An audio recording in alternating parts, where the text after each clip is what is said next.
Welcome, everybody, to the Wood, Wire, and Watts podcast. I'm Chris Olry, and joining me today are my two co-hosts, Mr. Adam Baker to my left and Mr. Topher Beyer to my right. Hey.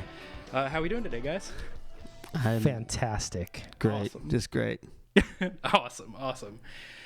So before we really get too deep into this, we're going to kind of just talk about what we're doing here. We're going to be talking about some guitars, guitar gear, music industry, technology, all that fun stuff.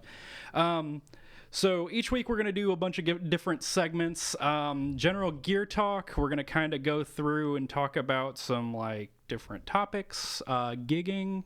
We're going to do a few challenge segments if that all goes well. Some artist features and just interesting guests and some interviews. So let's all go around and introduce ourselves. Let's start with Adam. Oh, I have to go first. You have to go first. Cool. Yeah. Like, who are you and what do you do? Oh, this is my house. That's what I do. For now. For now. That's sounding threatening. All right. My name is Adam Baker. I am a Taurus. I enjoy... Better than being an escort. Got him. But I drive a minivan. There you go. But I also play some guitar and some other instruments that have strings. Okay, I'll be real for like a only a moment though. Okay. Yeah. I am a local singer-songwriter. I have a band called Baker The Heartache. No, I'm not that pretentious. Someone else named it. This guy here plays in that band. Sometimes this guy does stuff with us. So I do that. I run a small production studio called Heartache Productions. I run a songwriting showcase in town called Summit City Songwriting Showcase. It's a really good title. And I do this stuff with these guys now. And you're here because you're already not doing enough work. Yeah, I needed more stuff to do when I'm not actually working. Yeah. So with all that said, who are you and what do you do? I am Topher Beyer. I am a singer-songwriter as well, and I play in the Paper Heart, and I play guitar, and I write the majority of the songs, but lately it's been more of a group effort, which is rad. Nice. So I guess that just leaves me for now. I'm Chris Olry. I'm a guitar player, and that's all I do. No, I play, like I said, in Adam Baker and the Heartache, and with the last plane home. Oh, that's right. I have another band. Yeah, he got two bands again. Mm-hmm. Yeah. And Topher and I have a project called The Essentials but we don't perform. It's just a dude smashing. Yes. It's a manwich. Yeah. All right, so I thought we'd play a game of Desert Island. Have you guys ever played Desert Island before? Were you over 12 years old? No. Okay. I didn't have friends. That's not true. I was there, I thought. Not 12. Oh yeah, that's right. All right, so Desert Island. The idea is, if you're stranded on a desert island, you only could take 5 albums with you. What 5 albums would you listen to for the rest of your life until Gilligan saved your ass? Oh no. I'd take. I'm actually really digging the Spill Canvas's newest album, Conduit. I should have placed a large bet that you'd have said something by the Spill Canvas before the end of this. Well, let's just face it, I'm gonna do all my favorite bands. Coheed and Cambria's. Good Apollo on Burning Star Volume 4? No. Really? Color Before the Sun. I really dig it, which is weird because like everyone hates it, or most people don't like it because it's not of the trilogy or the. It's not. That's the newest one, right? Yeah, it's not related to the comic. No, it's not. It's not the newest one. Oh, okay. It's a good one. Nice. It has in it. There's a song about his son Atlas, so that I relate to that. I like it. 3 more. 3 more. 3 more. Or we can come back to. We can like start with just a couple each and then keep coming around. Yep. No, pass. Goes to you. Oh, is that me? Yeah, that's you. Okay, cool. How about I took notes and cheated. you had time to prepare. You wrote this script. So let's see. I can think of a few. How about music from Big Pink by the band? Okay. Okay, Yeah, very that's a good one. I would say I'm trying to think of a favorite. Wildflowers by Tom Petty and the Heartbreaker. So actually, that's just Tom Petty, but they were still on it. So that's Was that the one with Wildflowers on it? no. Oh. No, that's just it's a coincidence. Is there? Are you serious? No. I'll say shows how much I know. Yeah, you're good. Let's see what else. I'm gonna bounce it over to someone else. All right. You got 3 more, or do I gotta go with something? I know at least 2 more. Okay. I'm gonna go with All's Well. Wait, I think it's Chiodos's first album. I think is All's Well That Ends Well. Wow, it's been a minute since I've heard that name. Well, not first album, but the first studio. And then Pierce the Veil, Misadventures. Any commentary on any of those? Just good albums? Just good nostalgic? albums, just classics. Classics, nice. Just all my angst. Just wash me in angst. All right, I'll do a couple. You do a couple. All right, so I forget what I wrote down. I know Desire by Bob Dylan was on there. Everybody likes to do like the real old stuff, but Desire's got Hurricane. It's got crap. It's a great album. It's a great album. Another one would be I want to say Everything Goes Numb by Streetlight Manifesto, because I have to have some ska punk in there. Now it's your turn. Oh, it's my turn again. Yeah. Okay, cool. I'm gonna go with Bob Dylan's "Time Out of Mind" because that's like a nice reflective album. And I have a lot of Bob Dylan albums, so I think there are just a lot of Bob Dylan albums in general. that's a fair assessment. Yeah, so that's definitely one. Because sometimes I just want to feel like I'm not old. I'm gonna go with, and now this will actually make me sound old, so that's fun. I'm gonna go with Dookie by Green Day, because I grew up on that album, and it makes me. I have some bad makes me news feel for happy. you. I have some bad news for you. That's classic rock now. It is not. There are way No. newer songs on the classic rock channel. For sure. All right. Definitely, For 100% Well, classic cool. rock. For sure. Great album though. Let's go back to somebody else. I got to think of one more. Oh, I did write them down. you got some stuff. Yeah, I got some You do stuff. it. You do your So stuff. the other 3 I had. I wrote down extras. Yeah, Once by Nightwish. Oh yeah. Yeah. You've never heard of Nightwish, have you? I have not. Yeah, you probably have. Yeah, symphonic metal. Oh. Yeah. Okay. Yeah. It's got Ghost Love Score, which is like this 8-minute operatic piece. Like, there's like this like lady doing full on opera vocals, and then a dude screaming in the background. It's great. Yeah. So I also had Drunken Lullabies by Flogging Molly, just because more punk rock. I think that's my 5. So Cool. What's your last one? Last one. Killian Floor by Oregon Funk. It sounds like a favorite. There's a little accent on one of the letters, and I've been like, I think I know how this is pronounced, but I don't need no instructions to know how to rock. It's funk. It's the same thing. It's exactly the same. That's what I hear. Funk rock. There's no difference. No. Uh-huh. All We're gonna right. get hate mail like before we even publish this episode. I heard you guys I'm from the making a draft. streets. Do what? I'm making a mental draft. You have one more, don't you? Do I? Yeah, I thought you did. Let's see. How about I've got diverse taste. Let's put it that way. Little Plastic Castles by Ani DeFranco. She's a singer songwriter. Okay. So this is where we get into the gear talk. All right. So hopefully, If anybody wanted to hear about gear, So I can go make a sandwich. yeah, these are still hopefully easy questions. Okay. So in fact, I'll give them one at a time. If you could pick any one guitar, rest of your life, only one guitar, Oh. electric specifically in this case, what would it be? So here's the thing. And it can be custom. Doesn't have to be one you own. I love Strat, but see, I don't really know how much of a difference in sound there is between like Jazz Masters and or Jaguars. Like, I love that, that kind of body style, but like I love Strat sound. Like I have no real desire to switch from anything besides Fender.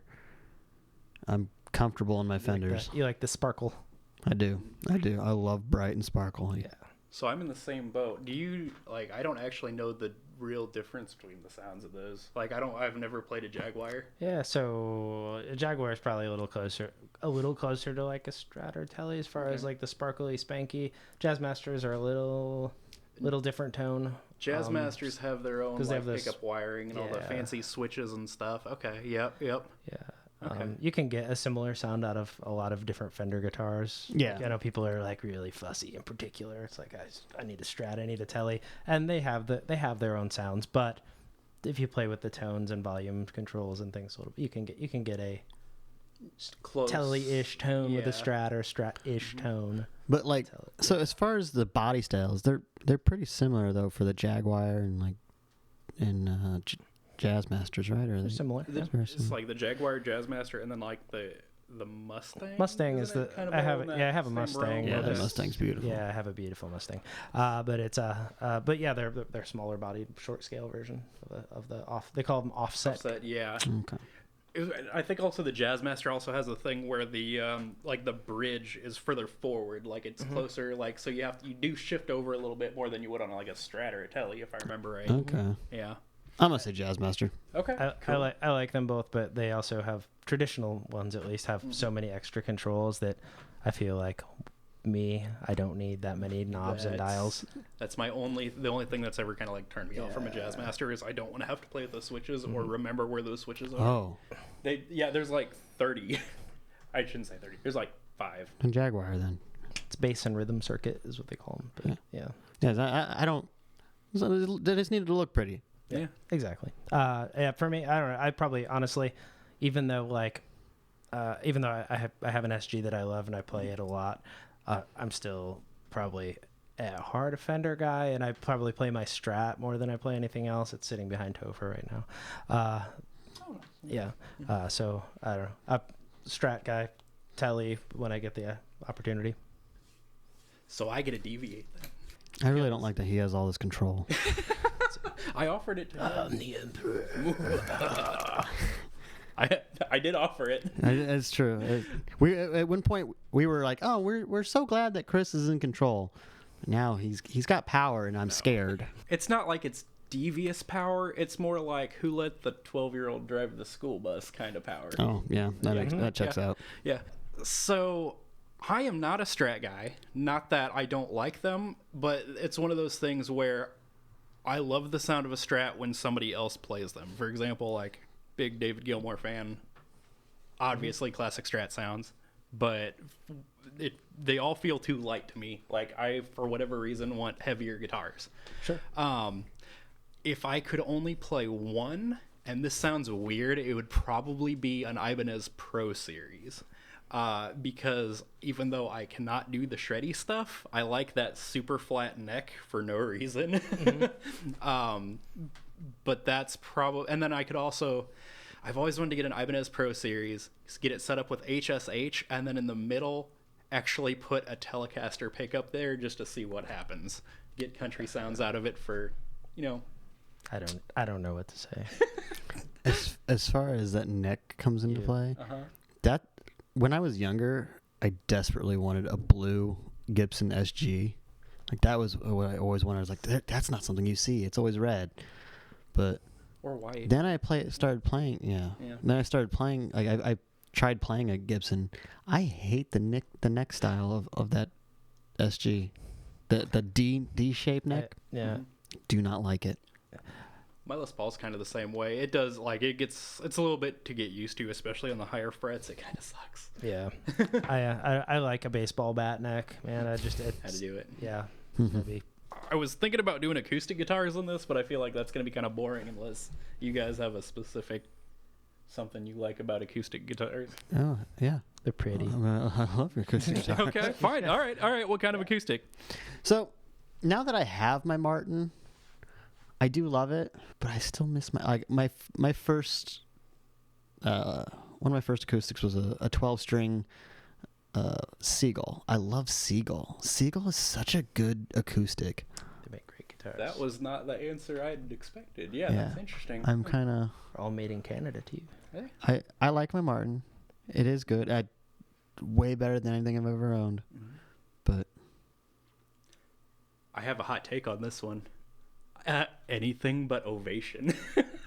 Ovation is cannot not fun. stand Ovation. I'm sure they're nice people. I'm sure they make a quality guitar, but I do not like those guitars. Yeah. Uh-huh. Not comfortable. Yeah, nope. You slide. It's And honestly, it's like trying to sit down and play a flying I don't V. enjoy the tone really either. It's kind of tinny. Yeah. They just sounded like a higher quality of the. What's the one you had it? The Teleacoustic. Teleacoustic. Yeah, it sounds like just a higher quality. No, it was a Stratoacoustic. Stratoacoustic. That was yeah. it. My first acoustic guitar was an Epiphone El Diablo, and it looked like a Strat, but an Ovation plastic back on it, and it had a hockey stick pointed headstock.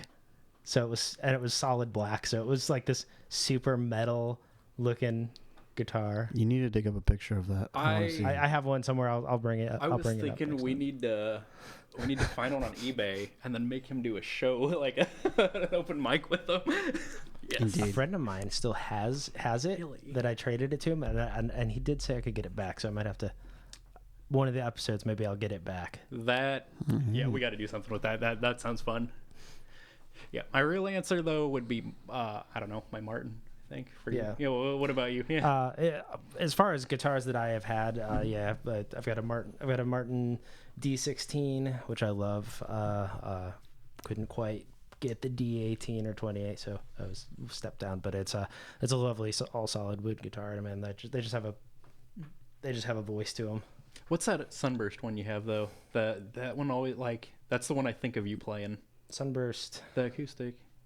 Oh, the Archtop? Yeah. Oh, that's an Epiphone. Oh, yeah, because that thing looks gorgeous. Yeah. Oh, yeah. That's an Epiphone master built. Yeah. Nice. Yeah, they're the Archtop ones they did were they just sound really great unplugged. Nice. Yeah, Epiphone makes even their lower grade stuff. Usually, I don't know about that El Diablo, but it's awful. Makes some surprisingly that's the one. Whenever anybody asks me what acoustic should I start with, I'm like the Epiphones are $150 and they sound great for what they are. Yeah.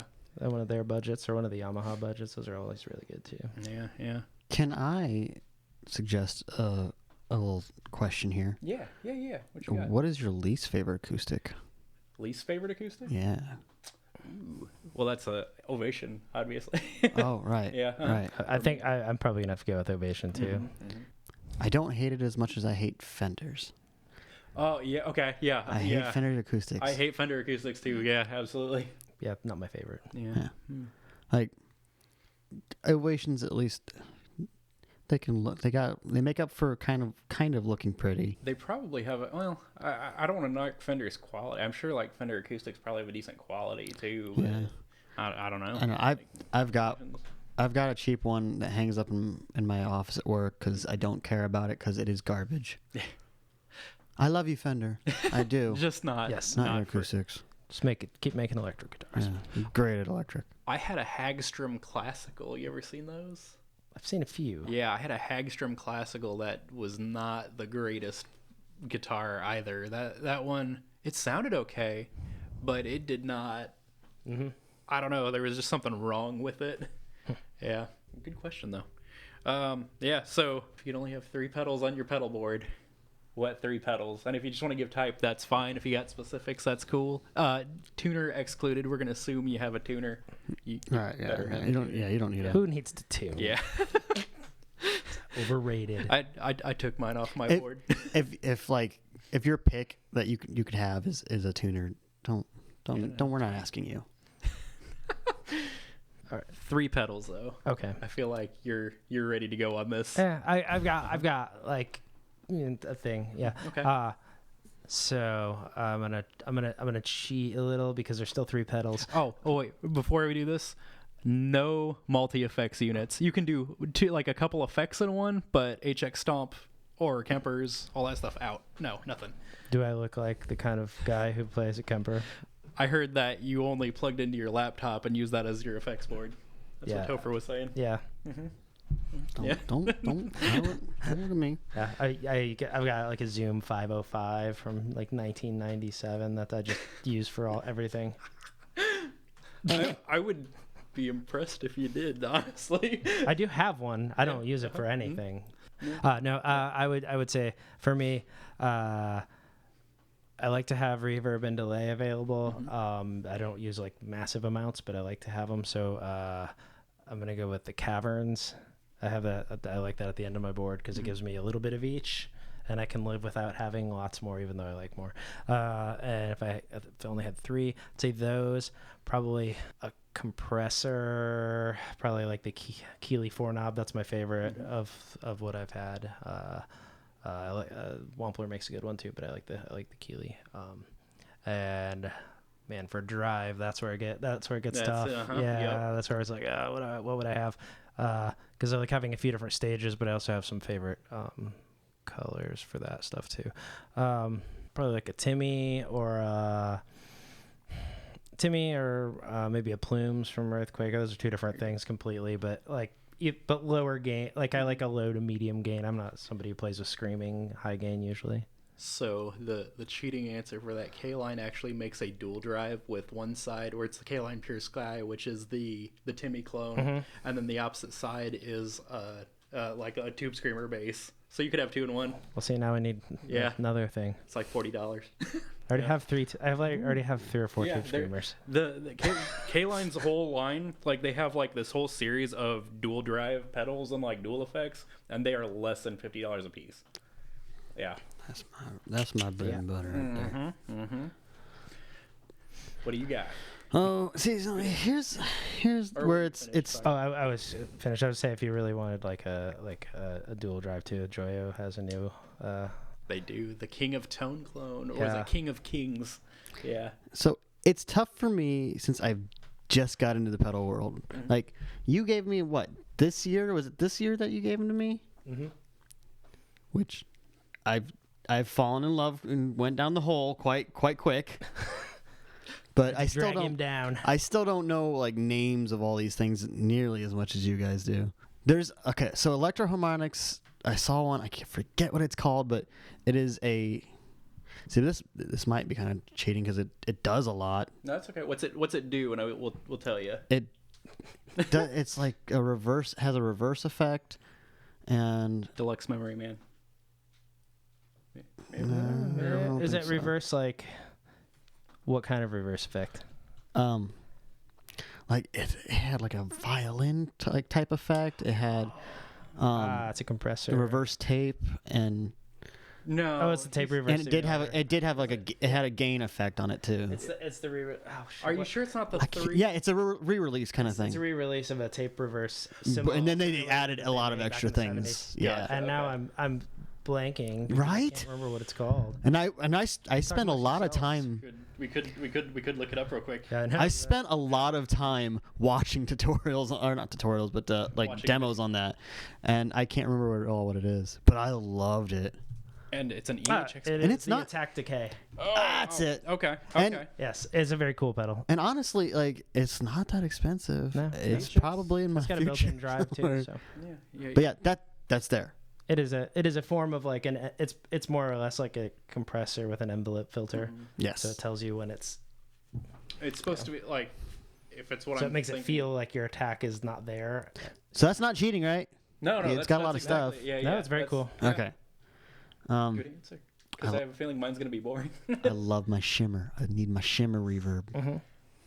You have the Matthews Cosmo Astronomer. Yep. And then gain. I need gain. See, I don't know enough about. What do you? I have what he gives me. Yeah, is it the? I keep wanting to call it the Mojo Jojo. That's not it.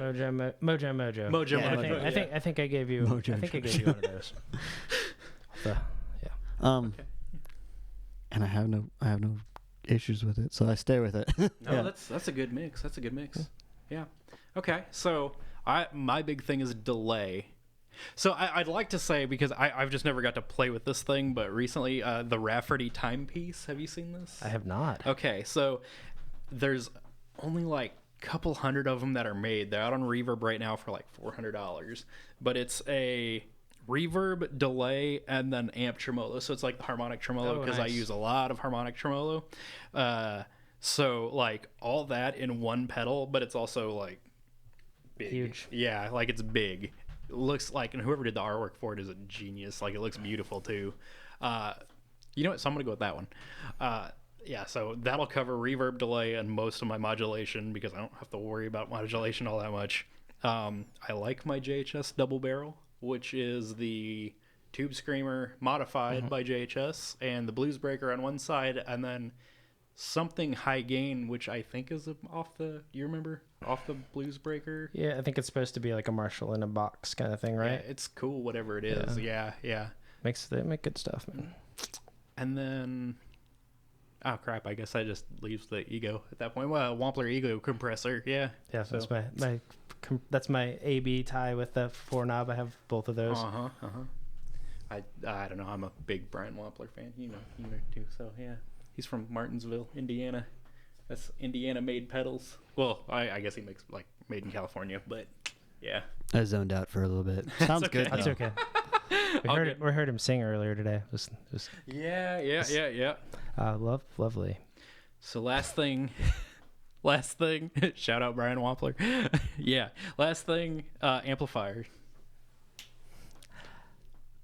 Who wants to go first? It's Vox AC30. It's just classic. It's classic. I love my Vox. Loud, clean British sparkle. So this is why I can't be in a room with Topher, because I've been looking for an amp, and I keep telling myself I don't need an AC30. You need an AC30. I'm pretty sure you need an AC30. I keep looking at that weight, and it says 80 pounds. Yeah. But I could get the was it the Neo series, Celestian Neo series? Yeah, they have that one. And cut 20 pounds off of it. See, here's also the other thing. Maybe it shouldn't be the AC30. Maybe it's perfect what I have, that little head. Because that's only 1 pound. Yeah, it sounds good. It sounds really it's like good. a MV50. But something like the that. MV50, you have the clean one, right? Yes. Which is a Fender Blackface clone. Oh. Moving right along. Yeah. So, man, I have a few favorites, but if I had to have just one amp, I guess that would probably be like either like a Fender Deluxe, or if I didn't care about my back, like a Fender Twin. But I play a Fender Princeton because it doesn't weigh much and it gets me through most gigs. That one is like kind of I A/B that like because it's a pedal platform. I like that. My favorite like just nasty amp though, like that I love orange amps too. Oh yeah, orange for high gain, but I don't like them as much for pedals. For the longest time, that's what I really wanted, an orange amp. But now that you've given me pedals, I'm like, I just want as clean as I can get. Yeah. Which orange would you go with? Well, when I first started playing with the Heartache, that was I played through a dual terror. Okay. And then at one point like a TH30. So both 30 watt Class A, like loud, like it's like the nasty version of a Vox. It gets just fuzzy and dirty. But they're just not like, to me, they don't. Some people like them for pedals, but like I just like Fender stuff for pedals, man. It's loud and clean. Yeah. So that leaves me. I'm gonna guess Gorilla amp. I don't know what that is. Isn't that like sure first kids ever small terrible amp? If you see it, you'll know. And you're like, that's garbage. So I used to have a First Act, right? Little 10 watt solid state this big that did come from Kmart, okay? South Bend Kmart. And we were trying to do, what was that? It was for the church band, so it was Norman Greenbaum's "Spirit in the Sky," and it's that. Oh my! Oh gosh! Yeah, and they said like the lore around that song is they slit the speaker to get to it. So I slit the speaker in this little First Act amp. I don't think it's true, but I slit the speaker and it didn't quite get there. So it's not true that you slit the speaker. No, I don't know that it's true that's how they got the tone. Yeah. So I slit the speaker in it and I didn't quite get there, obviously, because my little First Act did not sound like his probably gigantic Fender. Right. And so I wrapped it in like 4 layers of duct tape and then faced it straight down, like so that way it was like against the floor, and I got a fuzz tone out of it. This is classic Olry. This yeah, signature Olry right here. It was, I want to say, beautiful in the worst kind of way. I can't knock it. I like it. I like the idea. Mm-hmm. It's fun. I love DIY. Yeah, so not the best, but yeah, no, that was definitely an experience, let me tell you. So part of me wants to say AC30 because I like British amps, but I think if I had only one choice, and this is going to be a weird one, JCM 900, because one channel I can get stupid clean on, and the other channel I can get like over the top 80s metal tones with. And the only reason I know that is because I need David Wynn here, because Michael Mikhail I can't say his name, Ackerfelt from Opeth, he goes back and forth between jazz tones and modern metal. Yeah. So yeah, and that's what he uses. So Cool. yeah, I don't think I've ever heard you of play a Marshall some of the time anyways. I do. Yeah. Yeah. It's great for punk stuff. Yeah. And that's supposedly the DSL is supposed to be like a knockoff of. Oh, I guess it was like they made the JCM 800 DSL series in the 90s. Okay. Like Super Lead, and then it became its own thing, right? Does that sound right? Yeah, maybe. That's going back a ways, man. We're talking like I think late 90s. back in the late 90s, what I could afford was like the loudest like Fender solid state amp you could get just to be loud enough to be in a band. Okay. Yeah. Yeah. It was like those 212, like 100 and whatever watt, just rip your ears apart. All good. That's all I really had, unless you guys had other discussion topics. I don't think so, but maybe we should talk about one thing, like what we're normally going to be doing. Okay. Okay. Yeah. what do we want to do? Since today was mostly just to get to know you. us. Yeah. So this show is going to be about gear, obviously, and music and bands. We're gonna get some bands to share songs with us, right? We're gonna interview guitarists and bass players from various bands, talk about their gear and what they use, which is fun. Personally, I'd like to talk about some venues. Ooh. Yeah, we can absolutely talk about venues as well. Okay. Because we got a lot of them around town. Mm-hmm. One of the big things I was hoping to get out of you two gentlemen in particular, so like there's a lot of YouTube videos and podcasters out there where the folks are like, you got guys from big bands who've been playing for 80 plus years, and like that's what they've lived like the old pro scenes and that. And then you've got like a lot of the folks that all they do is YouTube and all that stuff. But what we don't hear about is like the general, like the transition points, right? So like, how do you go about getting your first gigs? How do you actually go about getting gigs? That's a good topic right there. Yeah. That's a really good topic. So like, that's the kind of thing I think people really would like to know, because like you always start out, you know, you get to a point, you learn to play guitar, you learn to sing, you learn to play drums. Like, all right, I'm gonna take it to the open mic. Yeah, like what do I do from here? Yeah. And I didn't even know open mics were a thing back then. Like when I was not till met you. So yeah, that's probably something that we should kind of. So I think we should do an upcoming episode where we kind of talk about that, kind of going from I got a thing, an instrument, I wrote some songs or whatever, to like bringing that to an audience. And my family and how that works. doesn't want me to play anymore in their area, so I have to go somewhere else. Yeah. Yep. Yeah. We can definitely do that at an upcoming show. Well, so right now we're going to be out. I'm hoping to get this out within the next week, maybe, depending on how we want to do the next episode. Okay. But we're set up through Podbean, I guess. So Podbean will get us out on Spotify, Apple Music. We're getting out on YouTube. Pretty much wherever you can get on the internet, we're hoping we'll be there. Aside from that, we're also now on all the social medias, I believe, that aren't terrifying. Not on Twitter. Not there yet. Sorry. That's okay. We are on Tomorrow. Instagram, Facebook. We're on those. We'll be on YouTube when the video is ready. Yep. And I never came up with the sign off. Yeah. Yeah. All right. Okay. All right. Have a good night, everybody.